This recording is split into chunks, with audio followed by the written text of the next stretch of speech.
getting a little sprinkle now, so I think this is the last shot of the day. It just don't get much closer than that. Feather burn. I think we're ready to pig hunt. Well, good afternoon, Bluff. In between the rain showers, I've been out with my Wilson Brothers skeletonized recurve. About 61 pounds at my draw in preparation of a blessing that came my way this morning. I'm in Waffle House. I take my wife to that fancy French restaurant every now and then, La Waffle House, and we were enjoying a breakfast. And friend comes in, he's farmer, big farmer, and he said, Ed, I don't have to remind you I'm planting and what hogs will do to my fresh planting and all. And I said, no. I said, but tell you the truth, I hadn't thought about it. I said, but I'll make my rounds for you. So what a blessing. Go on hog patrol. The next thing, about a half a mile east of us here, there's some people bought a house out of an estate, and they got a big, beautiful yard, dozen or so pecan trees on the side lot, a little head of woods, and the hogs found that pretty St. Augustine grass the other night. So there you go. Neighbor tells from about the old redneck down the street and how he can hunt with a bow, and bam, bam, boom, you figure out the rest of it. So there we are, getting blessed. Well, I'm out here with this recurve, and anytime I swap from hunting with my longbows to a recurve, I spend some time because it's kind of hard to find. It's a different kind of animal.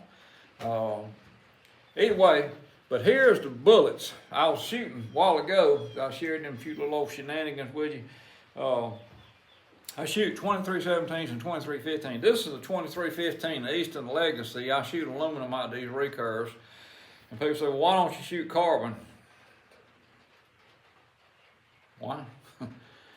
I got a million of these, but this is a arrow that I made, God, 20 some odd years ago.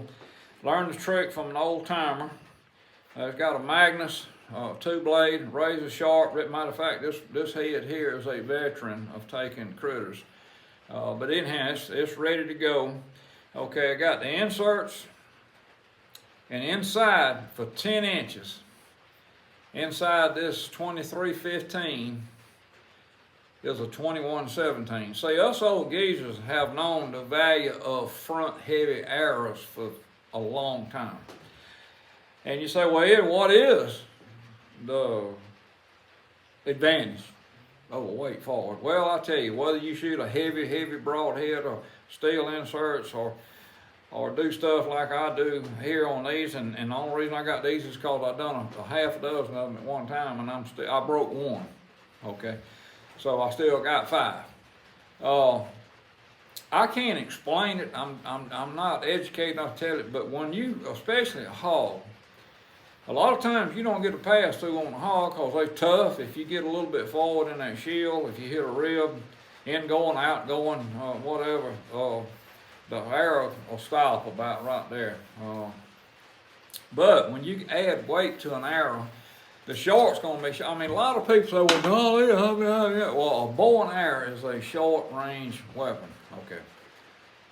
But anyway, that heavy arrow tends to, and I don't know how to say this, it tends to pull its way with the momentum and the kinetic energy of your bow. 61-pound recurve, shoots real good. But that extra weight just kind of pulls that arrow through the vitals of that pig, deer, armadillo, or whatever it may be.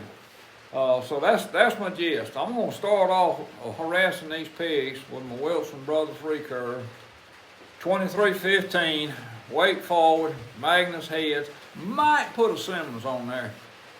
It just depends on what kind of mood I am and whether the sun's shining or it's cloudy. So there you go. So what a blessed guy. Let me tell you what, the good Lord looks after his people. 2 invitations in one morning. To harass pigs. Am I blessed or what? Okay. I'm talking about almost walking distance from the house too now. One of them a little bit further. And I'm lazy in my old age. But one of them is walking distance from the house. But anyway, I'm blessed, and I tell you what I'm going to do.